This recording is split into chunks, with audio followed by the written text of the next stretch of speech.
Queensland women's representative number 124 is Meg Ward. Meg was born in Gosford, New South Wales and moved to Queensland at the age of 2. A 3-time NRLW Premiership winner with the Brisbane Broncos, Meg made her debut for Queensland in 2018. Meg was a member of the Australian side that won the 2017 Women's World Cup, scoring 3 tries in the tournament. In 2024, Meg was named the BMD Premiership Coach of the Year in her first season at the helm of the North Devils.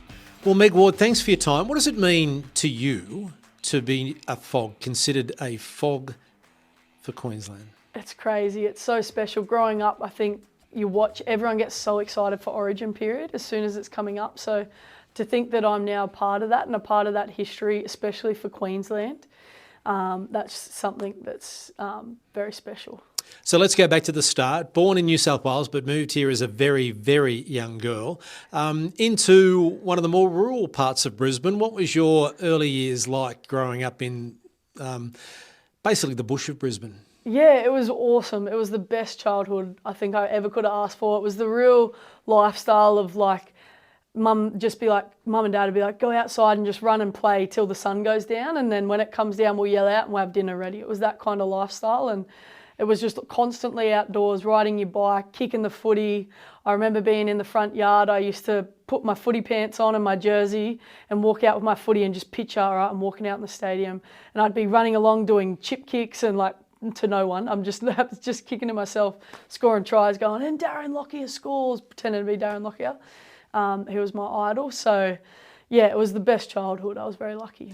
So when did that dream sort of start to, become a reality, and the fact that you realised that you could play football as you got older? When did that first game of footy happen for you? It actually happened extremely late. So for me, it's happened when I was in Tyndall. So I joined the Air Force, posted to Tyndall. I'd played soccer my whole life, had a little dabble in rugby union just before I joined the Defence Force, and then got posted to Tyndall, and that was sort of where I found rugby league, just going to a random tryouts. I actually went into town to trial for the women's side, and they said, the women's side trialled 2 weeks ago, you've actually missed it. And they said, this is the under 13s, under 15s, but if you want to have a run around, I know the coach. And if I think you look all right, like I'll let the coach know. So how old were you then? I would have been 22. So chances are you would have looked all right playing against the 15s and 13s. I smashed them. I absolutely thought this is it, this is my moment. And I just dominated a couple of 13-year-olds and then got the call up to the women's side. So that was insane. I wasn't really expecting that, but it gave me something to do. I was missing sport a lot when I posted to Tyndall, so I was really excited. And I grew up watching rugby league out at Sanford.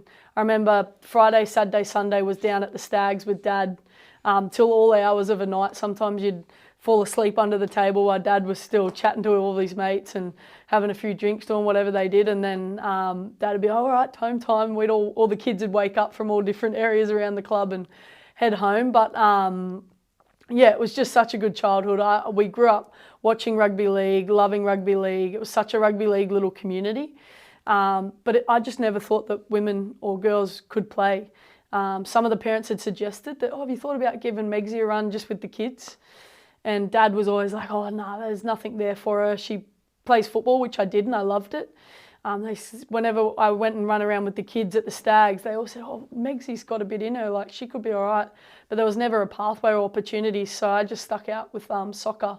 And it wasn't until I was 22, 24 that I realised I watched a Gillaroos game on TV and thought, hey, that looks pretty cool. And that was when I found rugby league. So you never felt as you were growing up that you wanted to find somewhere to play. It never entered your head that you'd be able to play, which I suppose in some respects made it a little bit easier, not knowing you were missing something in that respect. Yeah, definitely. I never knew there was an opportunity. Like I said, being down at the Stags, all I watched was men play. Men play, then the boys played. Teenagers was all boys. There was never any girls in the picture. So I just never thought that it was ever an option. Whereas in soccer, I'd watch so many women play, and then there was girls teams that you could go watch. It wasn't until I got older that I realised there actually was women's rugby league and girls that played. So as a 22-year-old dominating the under-15s, what was it like when you played someone your own age height and weight? It was a bit of a shock initially. They hit me a lot harder than what the under-13s and under-15s did. But I loved it. For some reason, I thrived on the contact. Playing football, growing up, they always told me I was too rough. I always got yellow cards, red cards. I was a defender, and I'd always go in real hard with my shoulder, and I never held back. So that's why Dad always thought I'd be a good footy player. So when I gave it a go, I loved it. I absolutely loved it. The contact didn't faze me. Was that a Tyndall? Did you make that team? Yeah, it was in Darwin. Yeah, so I played for Darwin. I played for the NT, sorry. I made the NT Titans side, and we went down to Adelaide and played in a competition down there where we versed, it wasn't Queensland, New South Wales, but it was, there was Perth, not Perth, there was South Australia, Western Australia, I can't remember all the teams to be honest, but it was like a little Australian competition for the women at the time. And it was at that competition, I just went out, had fun, no idea what I was doing. I was just winging it, playing what I'd kind of watched growing up, like off the hand kind of footy, throwing offloads and chip kicks and chasing, and just had the most fun of the tournament. And was fortunate enough, Brad Donald was there, the Jillaroos coach at the time, and he sort of picked me out at the end of the competition. I got player of the tournament and got asked to go along to a Jillaroos camp. I think it was a week or 2 weeks later. So it just happened so quick for me. It went from nothing, just a bit of muck around footy with some 13, 15-year-olds to making the NT team. Didn't really know what that was. Went down, played in Adelaide. Again, didn't know that anything could come from that. I thought that was it. So then when I met Brad, it was a bit like, far out, this is pretty cool. Like, this is the Australian coach, that's crazy. And then going into the camp and seeing these athletes that I'd never seen, met or heard of, and just seeing how amazing they were and how strong they were, it was like, far out, I could actually do something here. And then, I just sort of enjoyed the camp. And then a few weeks later, Brad called me and said that I'd been picked in the PM side to go over to PNG. So I went over to PNG, played in that. Mum and Dad came over to that. That was epic, over in PNG. And then came back and they're announcing the World Cup team for 2017. I didn't think that I'd make it. My first year in footy, only having played that one competition and then the PM's game, I wasn't expecting to make it. There was girls that had been playing for years. And then, Brad called me and said, you've been selected in the squad. And that's where it all sort of took off. So that tournament and Brad Donald being there, is it fair to say that that was a life-changing moment? Life-changing. Incredibly life-changing. If I look back to before that, if I was to go a bit deeper, I would even say potentially even saved my life. I was in a really hard spot, being in Tyndall, not having sport, being posted away from family. There was so much more to it. So I needed something to do. I needed to find a passion again, and just going along and playing footy saved my life and gave me a new passion and a new love that I now live for. Take us back to that 2017 World Cup, and coming from nowhere, as you said, with girls that you didn't have a clue who they were. Yep. How easy was it for you to rise to that level, or did it just come naturally for you? Oh, I think it was tough. It was so scary. I remember being so anxious before every game. But it was just so cool to be surrounded by so many amazing people that, like Steffi Hancock being one that would just say, Meg, just go out there and have fun. Don't overthink the game. I know you're wearing the green and gold, but just have fun. And that, I'll never forget that. And that's what I did. I just went out and enjoyed myself and had a lot of fun doing it. And then, of course, you're back home and things changed after that. Take us through that whirlwind time. So you're in Darwin, you then go to this competition in Adelaide, you're playing in the World Cup, and then you're playing in a women's NRL competition. It must have just been, hang on, what's going on here? It happened so fast. I did it all backwards. So I played for Australia 2017. 2018, they did the first ever women's State of Origin. I'm having a memory blank now what it was called before. That was called like the State Championship or Interstate Challenge or something. Interstate Challenge. I think that rings a bell. So it was the first ever year. It was called the Women's State of Origin, and I was very fortunate to make that team.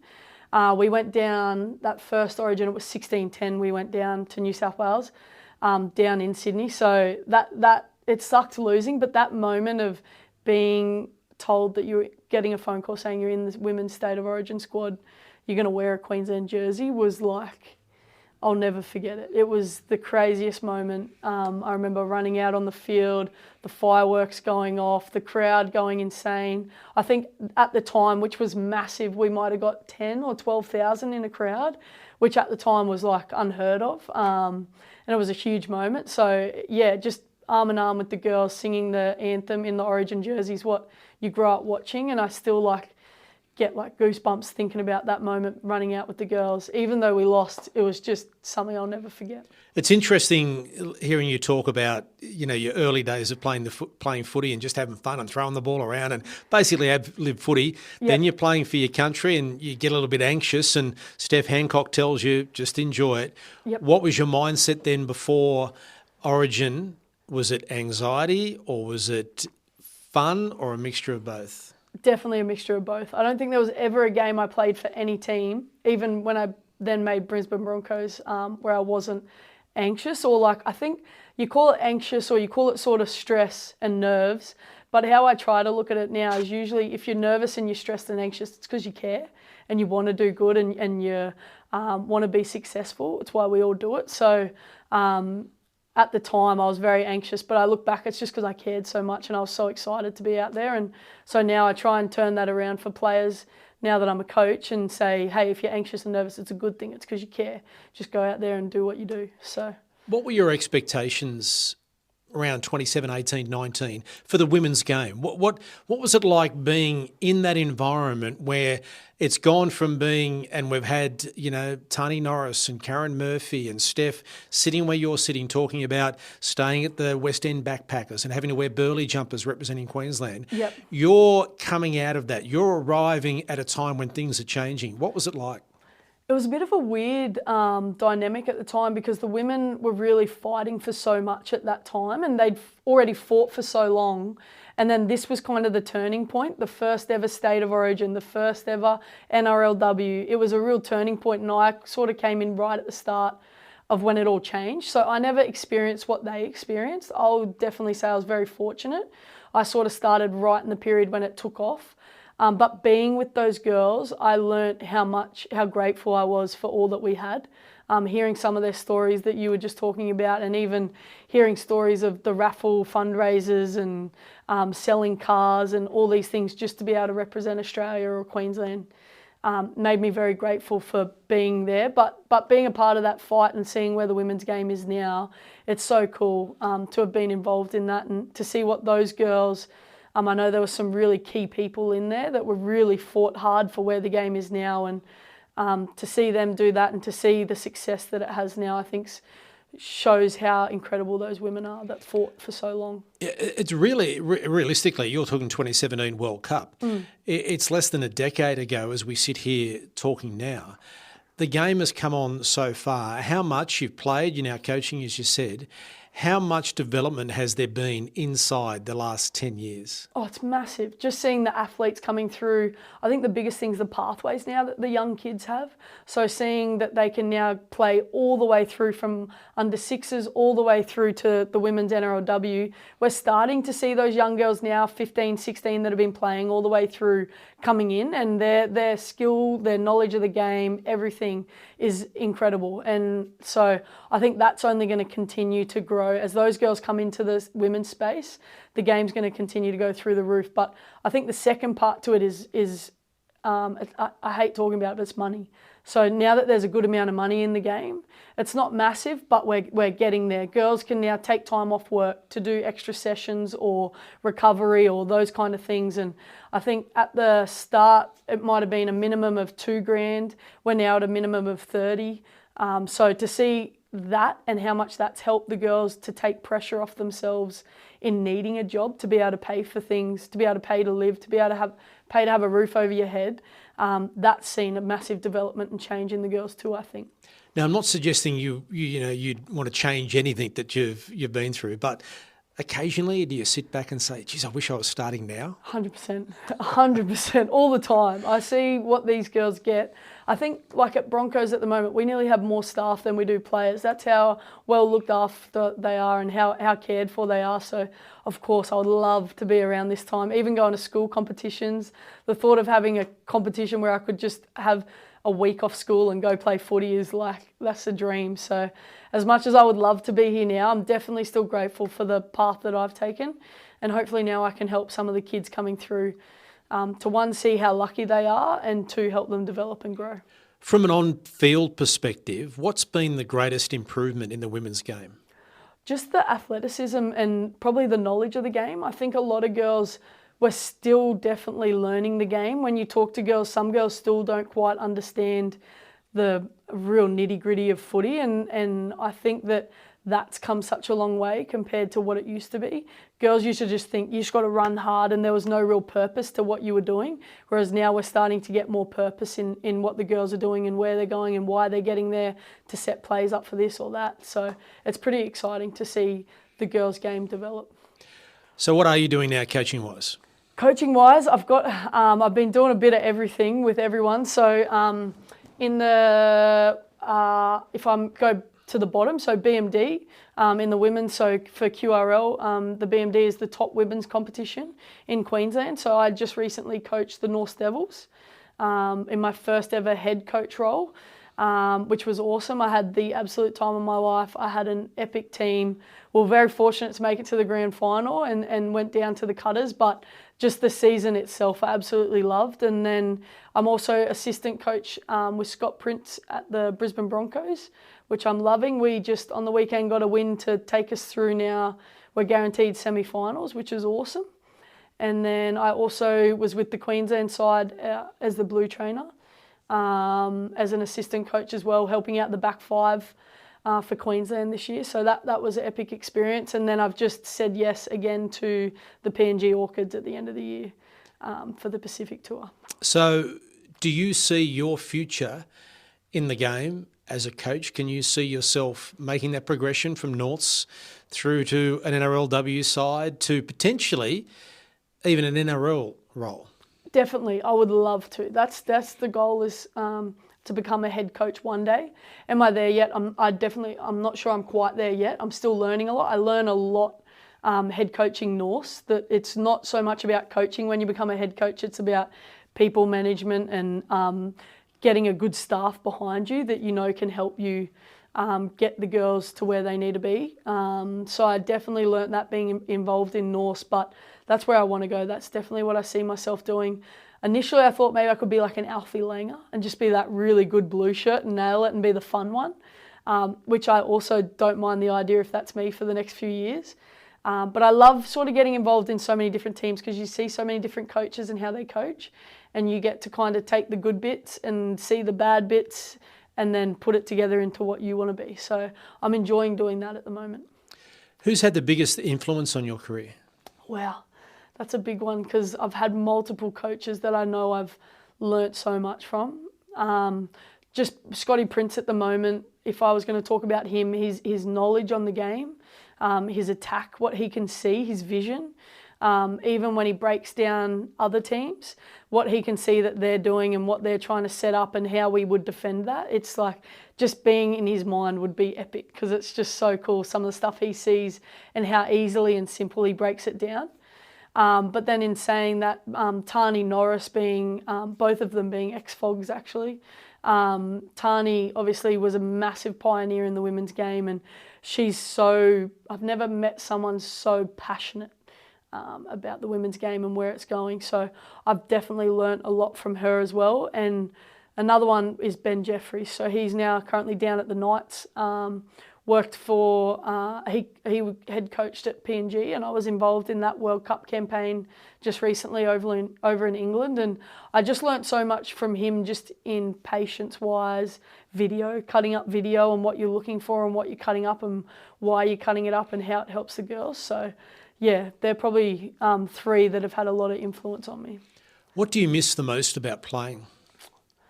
I think just that feeling of the team and the camaraderie, and when you lose together, when you win together, those highs. So I definitely miss that, being involved in those moments. What do you rate as your greatest achievement in the game? I'm going to say the 3 premierships with Brisbane. That was epic. To go 3 in a row, the first 3 NRLW Premierships, that was to win that third one and create history was insane. And to do that with all my best mates was epic. And to do it as the game was growing too. So they're all different for a variety of reasons, as all premierships are, but you were doing it in a competition that year on year was growing dramatically as well. So the difference between Premiership 1 and Premiership 3 in terms of eyeballs on the game and development of the game are so dramatically different, aren't they? Yeah, definitely. And the game and the girls coming through kept changing. We were just doing yearly contracts, so girls were chopping and changing teams constantly. There was so much movement happening. We've only just recently brought in where the girls can start signing for multi-year deals. So back then everyone was chopping and changing everywhere. So I think there was maybe about 4 or 5 of us that had been there from the start. So to be able to do that with those girls was pretty cool. So as we sit here today, Meg, let's go back to maybe the girl at Sanford, maybe the young woman in the Northern Territory, to think that you've represented your country, you've played Origin, you've won premierships. Can you believe what you've achieved in such a short space of time? Oh, just even hearing you say that's crazy to think that.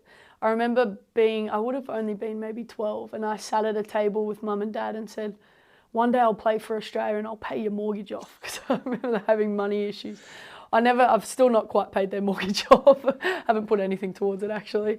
But I played for Australia, and that's special. And I'll never forget them being up in the stands, witnessing that first ever moment.